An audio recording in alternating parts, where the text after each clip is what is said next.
ছেলের অন্নপ্রাশন। তো আমরা যাচ্ছি কোথায়? মাসির বাড়িতে। মাসির বাড়িতে, ক্যানিংয়ের ওই সাইডটা, আমরা ঠিক চিনি না। তো আজ পুরো দিনটায় কী করলাম না করলাম পুরোটা তোমাদের সাথে শেয়ার করব। তো চলো দেখা হচ্ছে। গিয়ে শুনি নাকি ট্রেন একটু আগে বেরিয়ে গেল, এখন ক্যানিংয়ের ট্রেন আসতে মিনিমাম 1 ঘন্টা টাইম রয়েছে। দেখা আপনি লাপরওয়াহি কা নতিজা।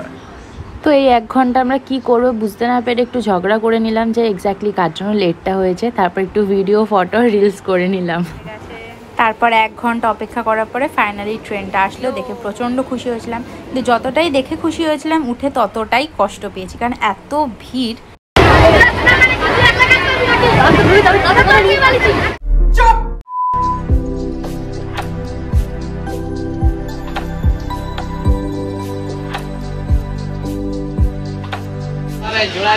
অবশেষে এসে পৌঁছেছি, তাই তো ফাইনালি নেমে গেছি।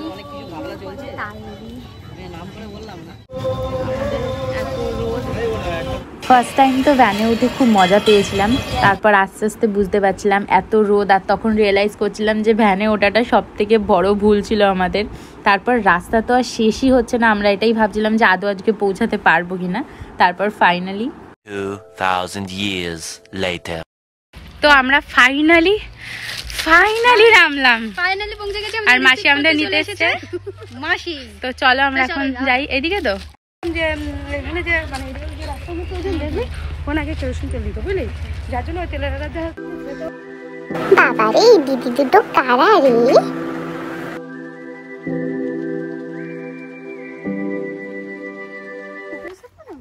হ্যালো। ও বাবা, তোকে হ্যালো করছে, পুরোনো দিনের বন্ধুর সাথে দেখা হয়ে গেছে না? আমার বন্ধু মানে তোর বন্ধু, যাতে একটু ভালো হয় মনে হয়। गजब बेइज्जती है। এই তো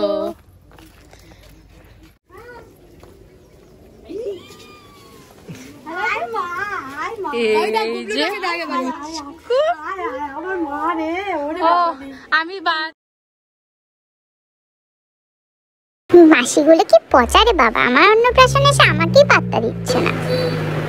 আমি কথাই বলবো না। তো আজকে হচ্ছে এই মহাশয়ের অন্নপ্রাশন, তিনি প্রথমবার ভাত খাবে আজকে। জামাই সেজে আমি হাজির হয়েছি, উপহার কি কি পাবো লিস্টি করেছি, জমিয়ে খাবো আমি ইলিশ মাংস দই। মামা তুমি কই যাচ্ছ? তো এখানে ছোট মাসি সব রান্না বান্না করছে, রান্না বান্না প্রায় কমপ্লিটই হয়ে গেছে। আমরা তো আস্তে আস্তে প্রচণ্ড লেট করে ফেলেছি, তো প্রায় সমস্ত কিছু কমপ্লিট। এবার মুখে ভাতের অনুষ্ঠানটা হবে। আর এই দিকে হচ্ছে, এটা হচ্ছে মাসিদের মা, উনিও রান্না করছে। তো এখানে সবাই সবার মতো ব্যস্ত ছিল, তো আমাদের মাসি বললো চল পেছন থেকে ঘুরিয়ে নিয়ে আসি।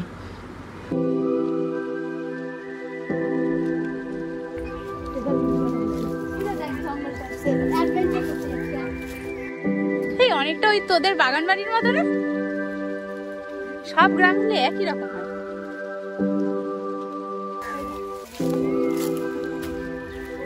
এটাই? ও বাবা, এখন তো মনে হয় ভূত থাকে এখানে। আছে ভূত ফুত আছে, তাই তো? ভূত বাবা থাকলে এসো না। কেন রে? মানে তোমার যদি একটা শক্ত বক্ত গাছ থাকতো, বলতে আমি এখানে ট্রি হাউস বানাই, গাছের উপরে ঘর বানিয়ে আমি এখানে থাকবো।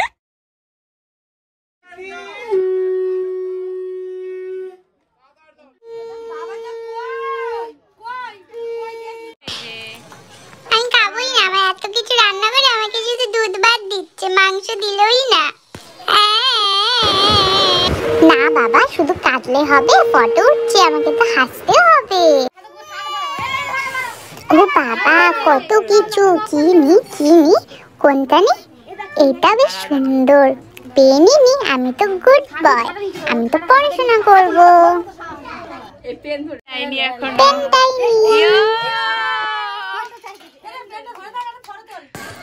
বাহ, এই পেনটা তো খুব টেস্টি। প্রচন্ড ব্যস্ত। থ্যাংক ইউ বাবা। একটা ফটো তুলবো, দেখি। হ্যাঁ হ্যাঁ হ্যাঁ, বাবা কাঁদে না, বাবা কাঁদে না, বাবা। এখন থেকে প্র্যাকটিস চলছে।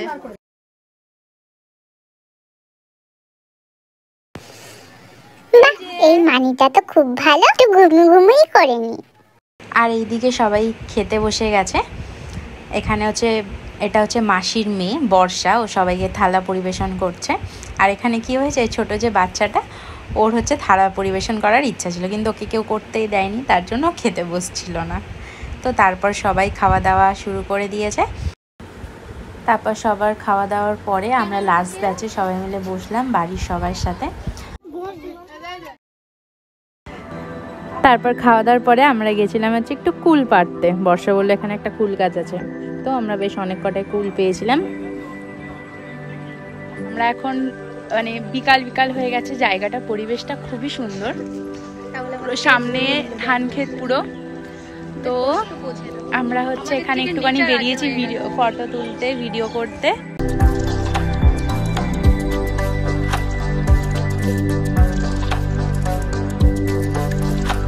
A few moments later.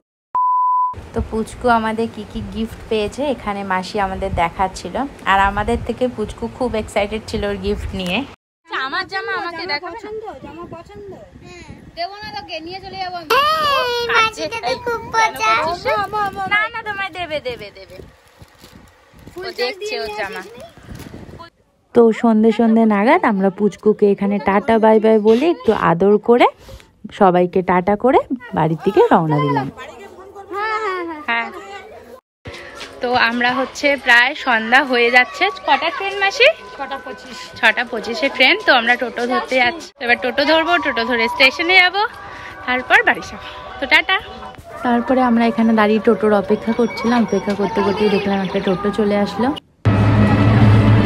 তো আমরা টোটোতে উঠে গেছি। ট্রেনটা জানি না পারবো আদৌ পাবো কিনা, ট্রেনটা দাঁড়া আগে পেতে দে।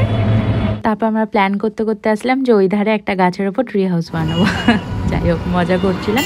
এইভাবে পৌঁছে গেলাম স্টেশন, আর ট্রেনে উঠে গেলাম। ট্রেনটা খুব ভিড় ছিল আসার সময়, যাই হোক আমরা সিট পেয়ে গেছিলাম, এটা আমাদের ভাগ্য ভালো। তো চলো টাটা বাই বাই, এখানে ব্লগটা শেষ করছি, দেখা হচ্ছে নেক্সট ব্লগে।